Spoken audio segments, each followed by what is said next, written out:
Hey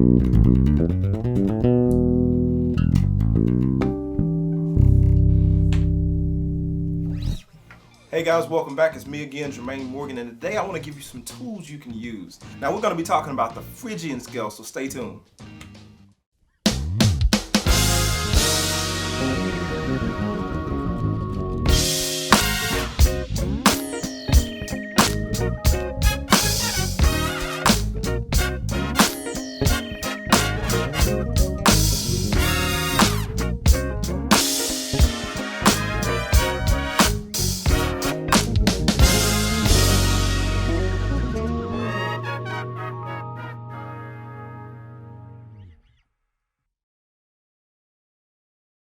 All right, so welcome back, guys. And so if you've been hanging around, you know we started dealing with the modes on last week. I kind of showed you this colloquial mode lick that we kind of got into. And my biggest thing is I want to give you something practical that you can actually use.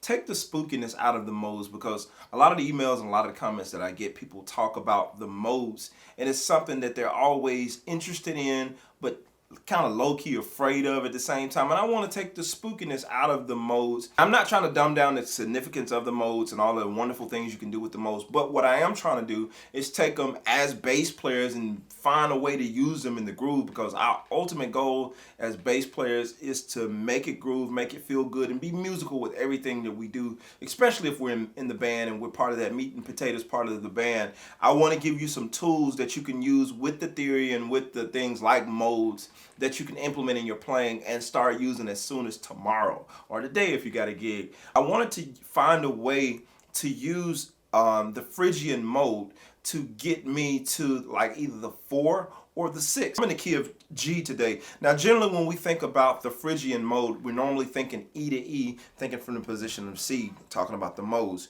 We're normally thinking E to E. It has that little spooky sound.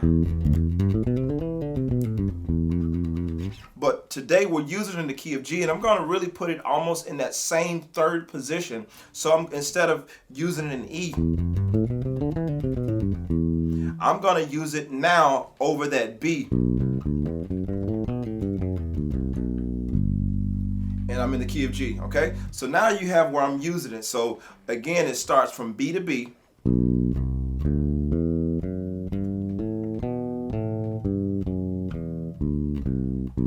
As far as positioning where it is. All right, now you got that much. And so what I'm doing is I'm using it as a way to either get me to the 4, or I'm going to use it as a way to get me to the 6. Now, if I was playing a groove,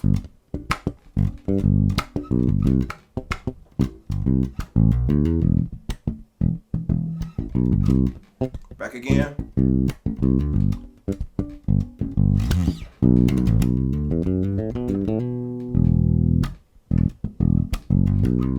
So now I use it as a way to play over the 3 and the 4, getting me to the 6. And it's really about whatever feels good in the groove. This is just a particular way I'm using it for this example. You don't have to do it verbatim, and I prefer you not to do exactly what I'm doing, because I want you to get the concept of what I'm talking about, how I'm taking that idea of that spooky mode and actually using it in a groove, so you know exactly what it is I'm doing, how to go to it, how to get to it in any key. And we can lead into that C major 7 if we wanted to do it that way. So again, slow down.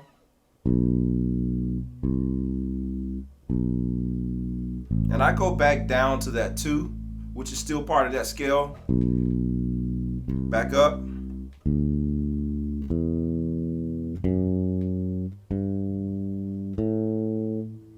Land on that B again.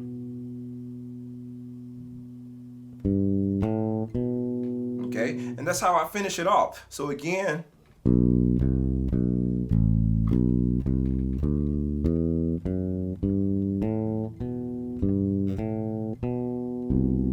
leading into that C, which is my 4. Or I can use that same line and lead into the 6.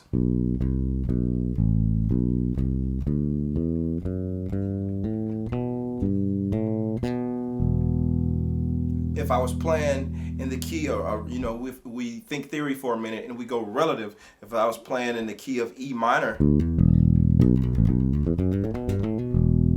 it'll be a nice little segue to get me back to E minor.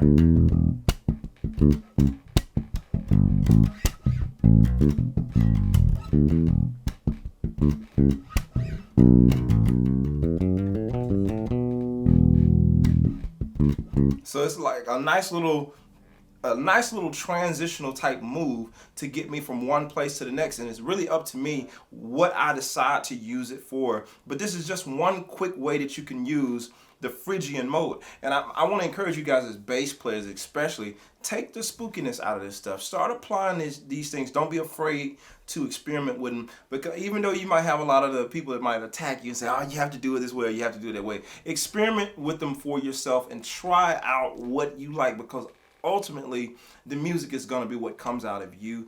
Theory is there to show you the foundation and what it is you're doing, but ultimately what's going to come out of you and what you want to express is going to be based on how you feel about what it is you're playing. At the end of the day, make it groove, make it apply to what it is you're doing, make it work for you. So if you want to continue in this lesson, click below to get access to this full lesson. Also, I did want to mention I do have a few more to Say It With Your Strings t-shirts left, so if you want one of these t-shirts, please be sure to head over to the website. I'll actually put the link below and grab yours before they're all gone. Also, before you go, comment below, let me know what you thought about this lesson. Let me know if you want to see some more lessons just like this on the mode, giving you some tips on how to actually apply this stuff to the groove. Let me know in the comments below, and I'll see you guys on next week.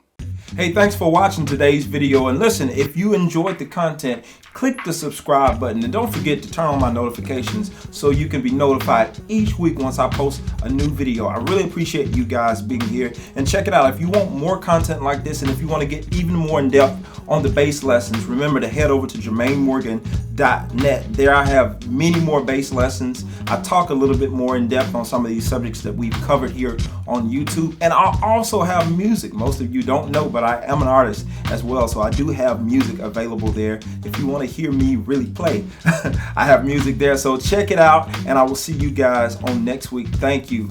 I'm out of here.